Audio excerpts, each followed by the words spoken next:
Le prince Charles a été soulagé lorsque Meghan Markle et le prince Harry n'avaient plus besoin d'être sur sa liste de paye, selon les commentateurs royaux, avant qu'un débat sur leur financement n'éclate.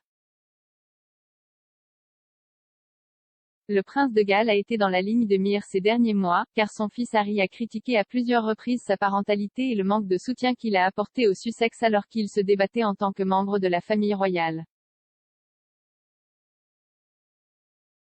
Harry a également déclaré à Oprah Winfrey en mars que sa famille m'a littéralement coupé les moyens financiers au premier trimestre de 2020, même si Meghan et lui ont promis de rechercher l'indépendance financière lorsqu'ils ont annoncé pour la première fois leur sortie royale en janvier dernier.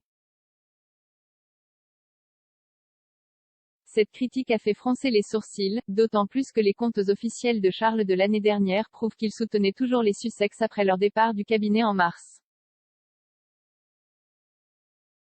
Les comptes montrent que le prince de Galles a donné au couple une somme substantielle, estimée à 2 millions de livres sterling, pour les aider à couvrir leurs frais de sécurité dans leur nouvelle vie post-royale.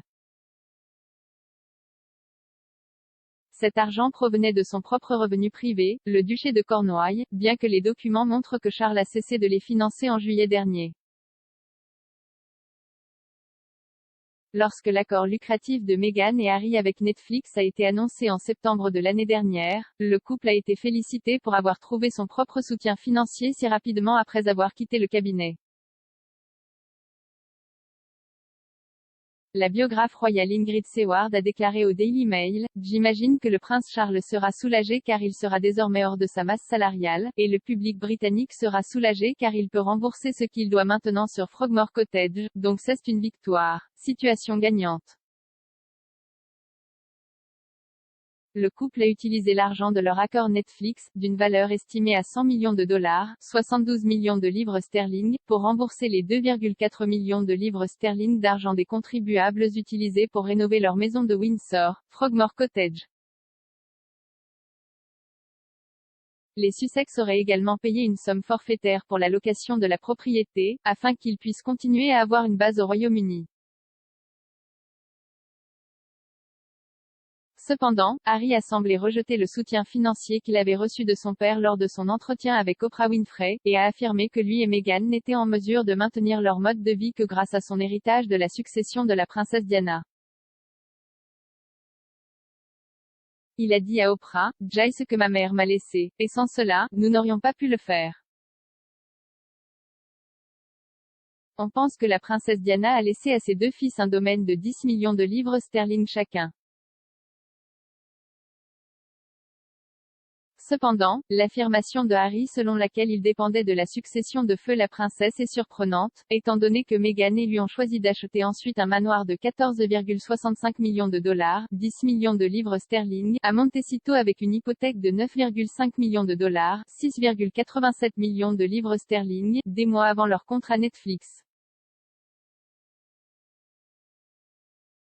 Était une affaire conclue, une source a également déclaré à Vanity Fair, Charles était assez contrarié par les suggestions qu'il avait coupées à Harry. Au départ, il ne l'a pas fait et il a continué à fournir pendant un certain temps, mais il y a eu un moment où Charles a décidé que ça suffisait.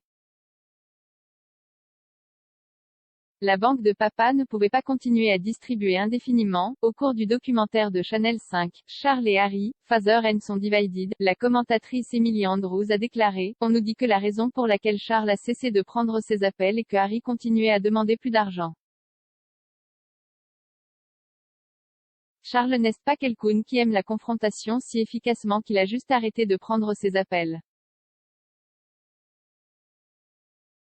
Charles n'a pas de téléphone portable, il se contente donc de téléphoner littéralement à un standard et de demander à être mis en communication où qu'il soit. » Angela Levin, biographe royale, a ajouté, « Le prince Charles aime Harry, mais il arrive un moment où il faut dire que ça suffit. »